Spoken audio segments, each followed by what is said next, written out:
সম্প্রতি উত্তরায় যে একটা ঘটনা ঘটে গেল, স্বামী স্ত্রী রূপে যাদেরকে আপনারা চিনছেন, তারা অ্যাকচুয়ালি গার্লফ্রেন্ড বয়ফ্রেন্ড ছিল।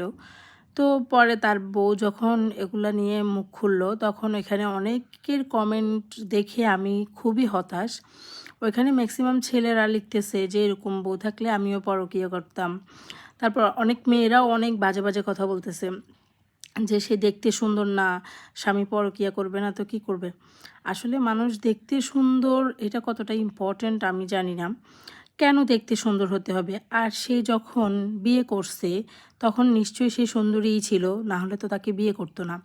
মোটামুটি সে না ভালোই ছিল। এখন তার ২ টা বাচ্চা হইছে, তার বাচ্চা সামলাইতে হয়, ঘর সামলাইতে হয়।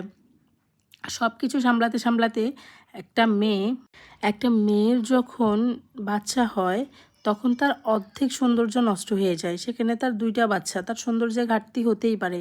তাই বলে হাজব্যান্ড পরকীয়া করবে, অন্য কোনো মেয়ের সাথে রিলেশনে জড়াই যাবে, এটা কোনো যুক্তিসঙ্গত কথা হতে পারে না। এখন তো দেখছি সংসারের কাজবাজ বাদ দিয়ে নিজের সৌন্দর্যের দিকে আগে নজর রাখতে হবে, না হলে স্বামীরা পরকীয়া করবে।